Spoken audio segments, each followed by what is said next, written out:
Hey, podcast listeners, Ria Wong with you once again with Nonprofit Lowdown. Today, my guest is Melissa Madzel. She is the founder and principal of Do Good Connections. Melissa and I have known each other for years, and we first met when she was in executive search. So today, we are going to talk about the question everyone has on their minds. Where do I find good board members? Melissa, welcome to the show. So excited to have you. Thank you so much for having me, Ria. I am a long-time listener, first-time caller, and so it's great to be with you today. And I'm so thrilled with all the work that you've been doing, the way that you've used your voice to bring so much attention to these important issues in our field.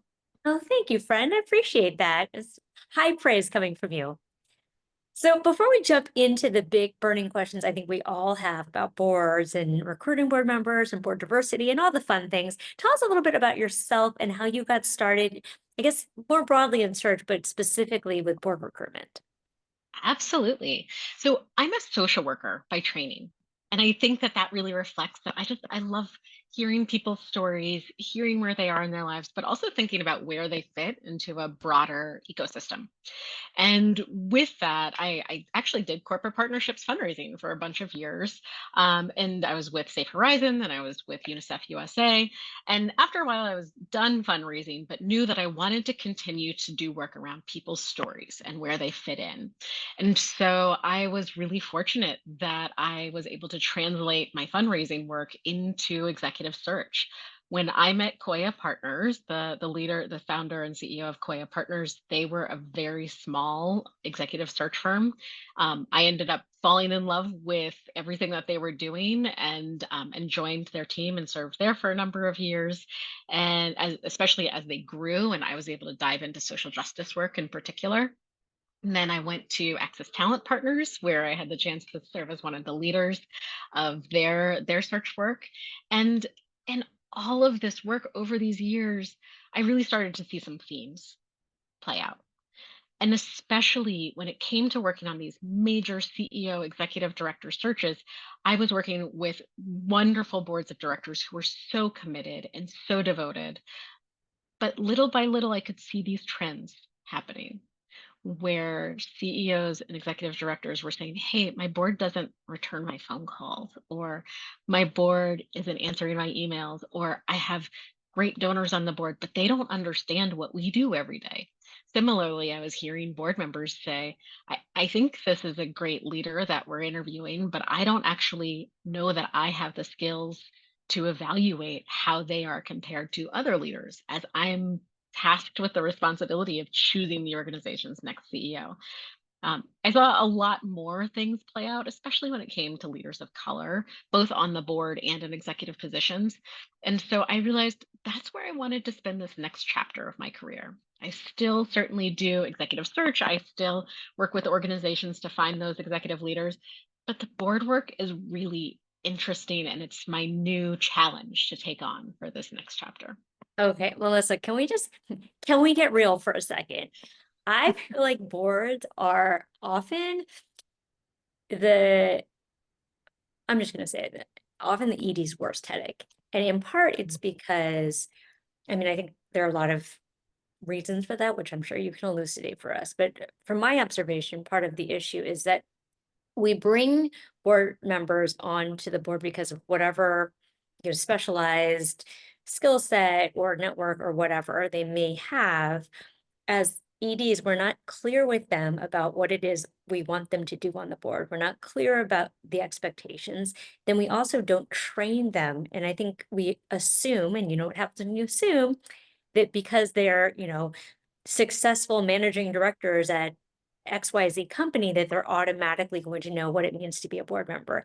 And then the other thing I see on the board's end is that they're trying to take their framework and paradigm of the for-profit world and superimpose it onto the nonprofit sector, which is it's not a one-to-one. And so they'll say things like, well, fundraising is basically just sales, right? And so I'm sure I've surfaced some of the issues, but what are some of the big issues you see around the board ED dynamic that can be problematic? That yeah, I'm so happy that you said the things, and I think these are exactly the jumping off points because they lead to They lead to miscommunication, they lead to mistrust, they lead to misunderstanding.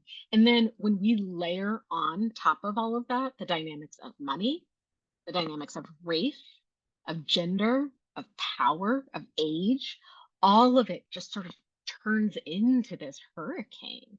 And we're talking about the group of people who are tasked with being the formal legal leaders of an organization. And and so this is where I think that it is important to get very specific and very clear about what we're looking for, what we need from our board members, what the skills are, what the experiences are, what the identities are that we're looking for. And then think from there about who's actually appropriate to serve on a board.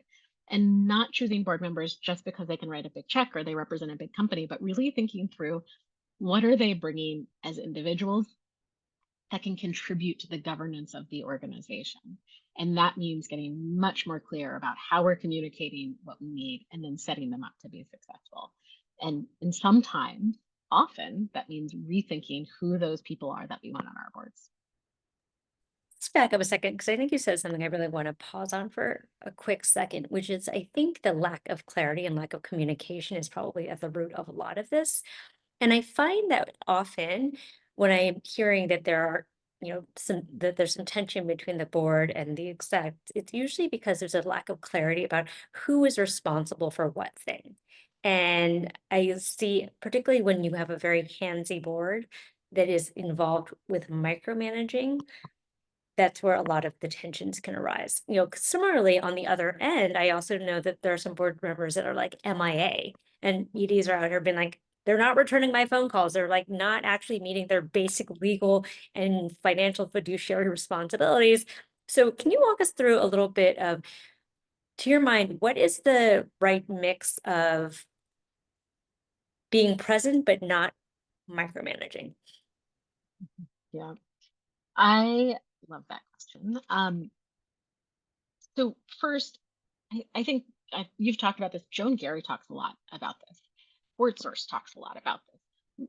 What is the specific set of responsibilities that a board has? Making sure that the board members understand that responsibility set from the beginning, before they're onboarded, just in even those early conversations. This is what we're looking for our board to do. This is what we're not looking for our board to do. So getting really clear about that. Um, Also getting really clear about what the commitment is going to be of time. So then the board members are coming on with a sense of what the obligation is.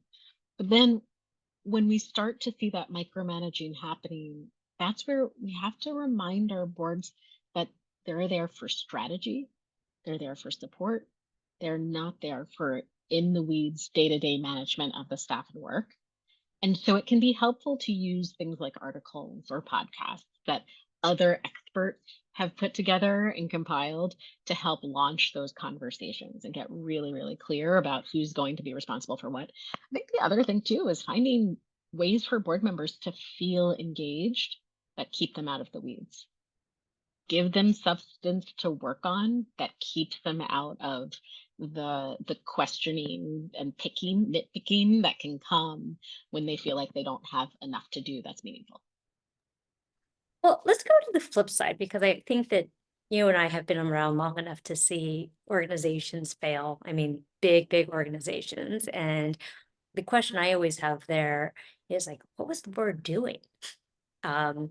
Recently I think GLAD has come under fire for some of the um, let's say spending practices of their executive. And so I guess my question to you as a board member, how am I calibrating the right amount of letting the ED or the CEO run the organization, but also having enough oversight to do my duty as a board member?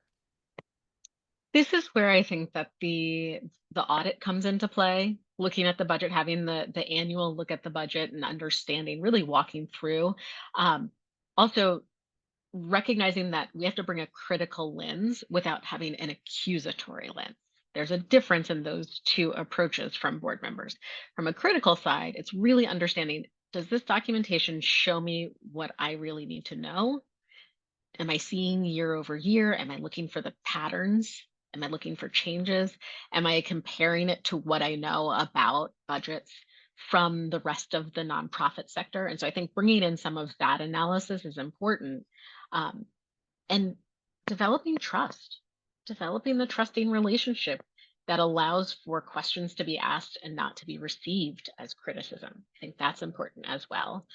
There is an important piece too of asking enough questions to understand how decisions are being made, what the I think what the tone is and what the ethics are behind the decisions. There are some things that I think when organizations get criticized by people who are not in the nonprofit space, that those criticisms are are sometimes undue. And so when we look at it from another peer organization, maybe we're saying, oh, you know what, actually, that business class flight was fully necessary because the CEO probably had to fly from one meeting to another and get off the plane and go make a speech to a room of 1,000 people, things like that. And so that's where we have to bring in board members who do understand how to calibrate, how to not expect our organizations to be filled with just martyrs who are sacrificing their whole bodies and lives themselves, but understanding where that can be overdone and bringing in that balance. And so that's where I do think having nonprofit leaders on boards is absolutely critical because then they can look with that eye that has more of the balance of the sector. Okay. We're going to talk about money in a second, but before we go there, because I know that's the elephant in the room everyone wants to talk about, I want to talk about sort of life cycles of leadership and life cycles of board members. So one thing I've noticed, and I certainly have observed this, is sometimes you'll have a very charismatic founder who stacks the board with people who are friends, who are family, who basically it can act like a rubber stamping board. And then when the next person steps in, they realize that they have to completely reconstitute the board. So I'm wondering, can you speak to any trends that you've noticed with respect to the maturity of an organization? Because the truth is, like everything else, the staff that you start with is not the staff that you're going to end up with. The board that you start with is not the board that you're going to end up with if you're growing, if you're trying to increase your impact. So I'm wondering, could you speak a little bit to, I guess, the life cycle of boards? Mm. I think that's exactly right. That friends and family board at the beginning is pretty typical. And what starts to happen as the founder transitions off or as the organization grows and maybe the founder is still there in some capacity, that we start to move beyond those friends and family to bring in people who can bring other attributes to the board. And so they might be bringing credibility in the work. They might be bringing new networks and connections. They could be bringing money. That's a real thing. We absolutely see donors sitting on boards, and that's something that I know we're going to talk about. Um, and that's where we also start to think about the identities of who's on our boards and where we need to reach beyond if that founder belonged to a certain identity group and then therefore their friends and family members mostly were people in that identity group, then we get a little bit stuck in some homogenous circles. And as boards grow and as organizations grow, we have an opportunity to think about who we can bring in that reaches beyond. And we can talk through there are a lot of different ways to get there, but it's really starting to come back to those things, the credibility piece, the networks piece, the donor piece, and the true expertise piece that board members can bring. All right, well, so let's talk about the money. So in the whispers that EDs share with me offline, what I hear most often is like, look, I just need them to write a check and get the hell out of the way.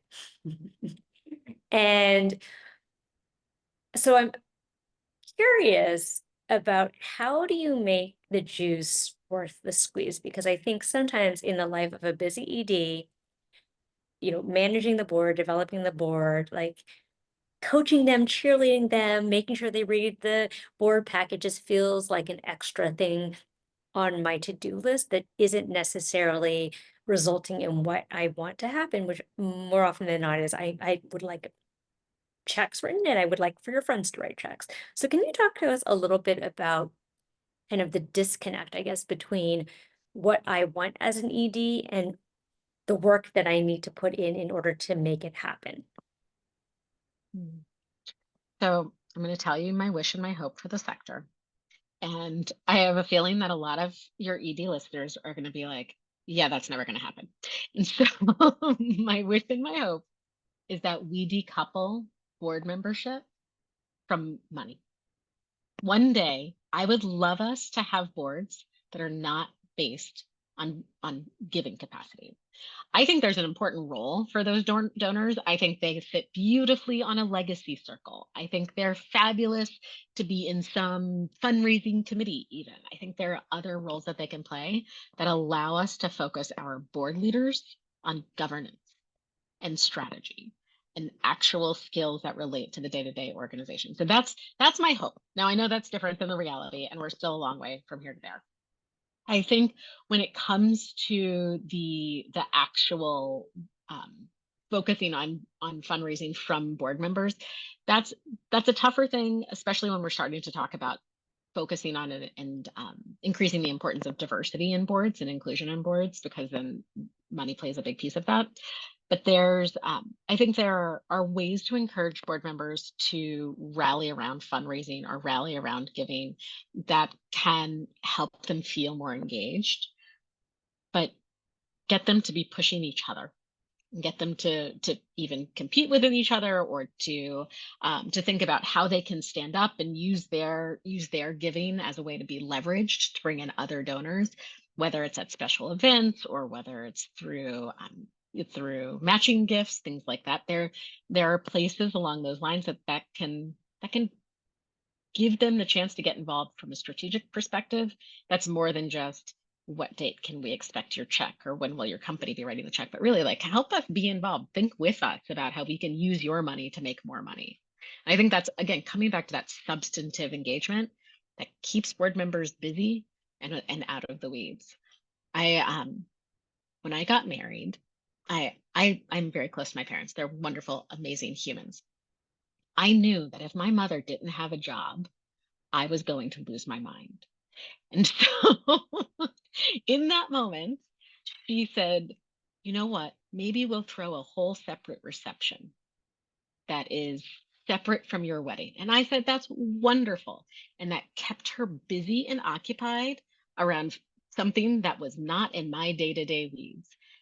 That reception was beautiful and gorgeous. It was not my wedding. Nobody got married that day, but it made my mom feel engaged. It made her feel connected to the purpose of the whole thing.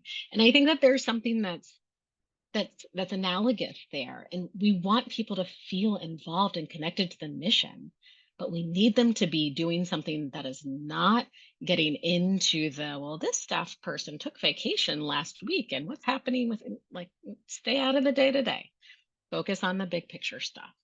And so that, I think there's something to be said for using fundraising as one of those levers.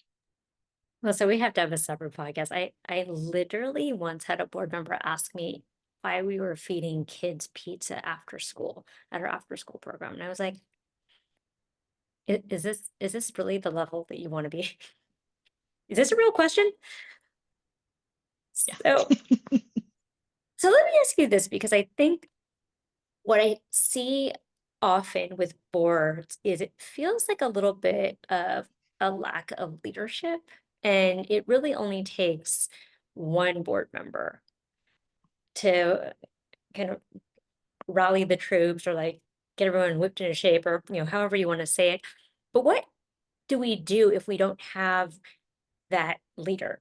So a lot of times I see poor EDs out here trying to lead their organization and also leading the board in the absence of a very strong board chair or board president. So how does one solve for it? Because it's a little bit of a chicken and egg. It's like, well, I can't attract strong people to the board because I don't actually have strong people on the board, et cetera, et cetera.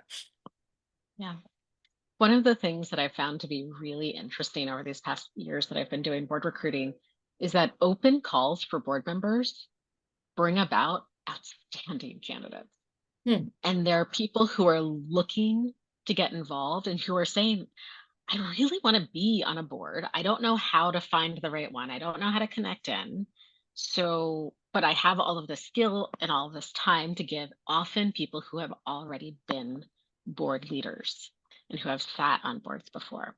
And so I think in those situations, open calls for board members where you have a job description that you publicize, you send it out to you with your newsletter, you put it on your social media, you put it on LinkedIn, that can be a great way to get people in who are ready to go. Mm, And then thinking about that leadership pipeline, I've sat on the board of the Stonewall Community Foundation for about 4 years now, 3 years rather, 3 years now, and I thought that the board president when I joined and the executive director when I joined did a phenomenal job of saying, "Hey, you," and saying to me, "W- we know that you don't see yourself as a leader, but we see you as a leader, and mm, we're going to pull you in." And of course, I did the thing that so many of us women of color do, where I said, "Oh, I don't actually know. I don't feel experienced. I don't have the skills." And they're like, "Yeah, yeah, yeah. Don't worry about that. We got you. You come in where you can. We'll help you get up to speed on the rest." And that's exactly what happened. And I think that that's important for developing that leadership pipeline. You get the one person, and that might be through an open call, and then task them with developing the pipeline of new leaders and rising leaders. yeah, I think that's such an important point that we have to start thinking about recruiting board members the way that we think about recruiting staff members, right? So, how are we having conversations? How are we talking to the A players? Because A players hang out with other A players who are their friends, who are their networks. On the flip side, though, I'm just going to caution folks because I made this mistake too by putting people on the board too quickly before you really knew them. So I had a situation where, we went through a board recruitment process and this guy was ready to go and he seemed great. And he had the right resume and da da da da. And when he got on the board, it like he was a bit of a fire starter. And I think had we had done a little bit more due diligence, maybe if we'd put him on a committee beforehand, before voting him on, we would have known more about his communication style, the fact that, he was a little bit of a disruptor in not a good way. So all to say, great idea. And like move uh intentionally. I think that's exactly right. That's exactly right. This The open call for complete strangers is when you don't have other avenues. Right. If you have people who have already been volunteers, if you have people who are already serving on committees, who are serving on your junior board, if you have a junior board or something like that, those are the places to start. Those are Mm, absolutely the places that you want to start. Who are the people that are already known and frankly who are already accountable to your community? yeah. All right. Let's talk about this because I think this is a fun one. Dispel for me the belief that you can either have financial capacity or you can have diversity, but you can't have both. Oh my goodness. That to me is the most absurd thing, yet it keeps being perpetrated. This idea that people of color can't have wealth. There are Yeah. plenty of people of color who have wealth. Like, bottom line, let's start there. There are also plenty of people of color who want to be actively involved in community work because they're sitting in corporate offices that are not helping to fill that space. And I think, especially for those of us who are people of color who've grown up in very civically engaged communities or families where philanthropy was the norm, and maybe it's not philanthropy at massive scale, maybe it's philanthropy through our church community, maybe it's philanthropy through helping the neighbor down the street who needs some support. Philanthropy looks a lot of different ways, and we can take that for granted. Um, Also, when we're thinking about who to engage, there are a lot of networks to tap into with leaders of color, with leaders in the queer space, with leaders from all different types of identities and backgrounds. And so it's about figuring out what do we want from people more than just their identity and their money. And that's where we start to get really thoughtful and intentional about who we're recruiting. And so there's some real thinking of, okay, we need marketing experts. How do we find marketing experts who are people of color or who represent other identities? And so then starting to tap into some of those networks or using our network to connect in.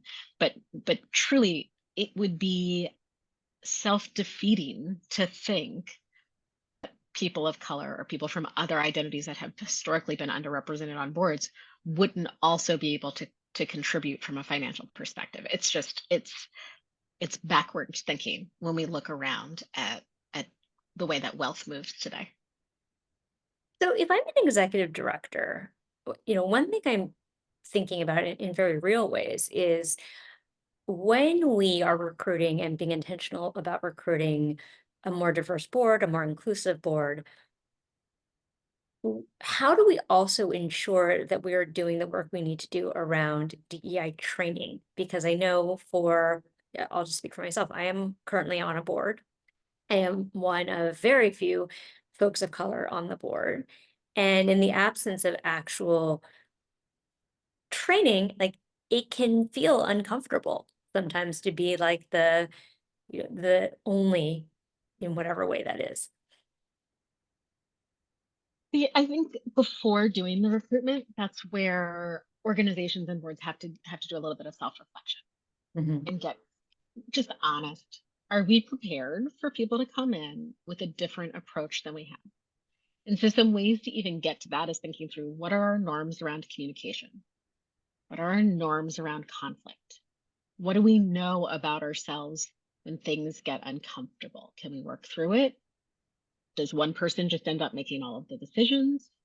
What do we think about power and how power is shared?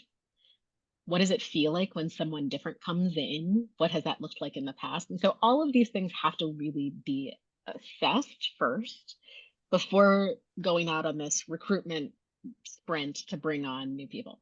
Um, and a lot of organizations say, you know what, as we look in the mirror, we are a mostly white board or mostly male board or mostly female board or whatever, any number of things. And we know that it's going to be hard to bring in difference. And so that's when it is useful to have someone external come in and to do some of that. Hopefully the organization has the budget to allow for that. There are a lot of great organizations that provide that training, but it is really necessary to investigate those key areas before we're starting the recruiting, and then to think very intentionally about onboarding, about bringing people on in cohorts so that we have fewer situations where somebody feels really tokenized and they feel like they're the one and only or first or only. And that's we want to try to avoid that through cohort models. um, and being really clear what somebody can offer too, so that way it's not a sense of, well, you're here to represent the Black women, Mhm. you're in charge of Black women, but what else? I'm Mhm. also an expert in X, Y, or Z. And so making sure that there's a lot of intentionality and clarity around what somebody can bring in terms of their professional skills or expertise, or in addition to their lived experience. It's funny you say the cohort model because I totally agree. And I also just want to talk to folks about the fact that culture change does not happen overnight. And in fact, culture change is read only, which is to say that it's all of the practices and processes and policies underneath that creates culture. So I'm wondering, can you give us any pointers in terms of how to consider culture change? And I'll just give myself as like a data point of one. I feel like it took me 6 years to finally get the board that I wanted. And it was a slow process of like recruiting on two or three, gently loving out the door folks that were not kind of aligned to the new vision. It was also about being consistent about what we're looking for. And, the truth of the matter is, especially because I had lots of folks who were there in the founding years, it was almost like they were either going to leave pissed off or they weren't going to leave at all. And so I'm wondering if you could speak a little bit to any, I don't know, tips and strategies that you may have for us as we're undertaking a culture change, particularly because we know for many board members, they deeply love the organization and they really see it as part of their identity or an important part of their family life or whatever. And sometimes not everyone is going to be on the same bus as the bus moves in a different direction. I think that slow culture change is important. And I think particularly we're in this period of time where we're expecting the world to rapidly move around culture. but organizations just simply don't move that quickly. So I think Mhm. having that framework is the right place to start. Um, Boards tend to have generational moments that define them, in my experience. There will be a coming together around a problem, around a crisis. Often those difficult moments are the ones that make or break the board because they help to get very clear about who's in and who's out, who has the aligned values and who's here to lean in and be a support and to bring everything they can, or who's off to the sidelines. And so in those moments, I think there's a lot of growth, and they're hard and they're messy, but they are useful in terms of building culture and clarifying culture. Um, Term limits are really important in thinking about culture change. People have to get off. Eventually they do. And that natural normalizing that turnover of leadership, that turnover of participation, making it okay to celebrate somebody and let them go, that helps to make sure that the people who are there are engaged and interested. They aren't tired, they aren't burnt out, they aren't ready to move on, but still taking up a seat. And so Mhm. I think that that has to do with it as well. It's just really normalizing that letting go and thanking someone for their service. And over time, these things come together and do create a movement, a culture. Yeah. And as you say that, it's been something I've been thinking about a lot, which is the role of rituals in lives, right? And how we use rituals to mark milestone events, either welcoming or exiting. And um, the importance of that for the stories that we tell ourselves about who we are and the meaning of our lives. Mm. So, Melissa, in the last couple minutes that we have together, if I'm listening to you and I'm like, great, I'm loving all of it. I know that well, I guess a couple questions here is how do I know what I want from a board if I've not actually seen a high functioning board? Like if I believe that it might be possible for this to happen, but I haven't actually seen what that looks like. I haven't seen how to make it happen. I haven't seen board members who are high performing and high functioning. Like, what would be the first step for me? I I wonder in that situation if it is the opportunity for the executive director or the CEO to sit down with people who sit on different boards of organizations that they feel like are working. And Hmm. CEOs talk to CEOs, EDs talk to EDs. They kind of know whose board is making them lose their minds or whose board is actually really supportive and great. So talking to their peers and saying, "Hey, can I just have a one-on-one with one of your board members and get a sense of what's working and what are some of the best practices that I can carry forward?" Because then that helps to create the vision. And when we know what we're looking for, then we can start to steer toward it. So I would say that would be a first place to go. There is a lot of expertise out there. There's no shortage of people who are talking about board engagement and board leadership. So there are a lot of phenomenal thought leaders in the space. But making it really tangible for our own organization's context is probably the most useful thing to do to start. It's funny as you're talking, I have a question coming up for me, which is most people, I'm going to say this, it's a blanket statement, but I think most leaders, most EDs, most CEOs I know they see their board as a thing to manage, not necessarily as an asset to be leveraged. And so I'm curious, in your experience, is is the notion of having a board completely outdated? Because initially it was, and look, we're not going to change the IRS law here, but I'm just curious from your perspective, like the origins of a board were really to, oversight and so forth, but that was also in an age where the nonprofit sector was not as professionalized as it is today. So I'm just curious, like in your mind, is it an outdated relic, much in the way that I think the Electoral College is? That was For just instance, just commentating. I kind of think it is. Ah.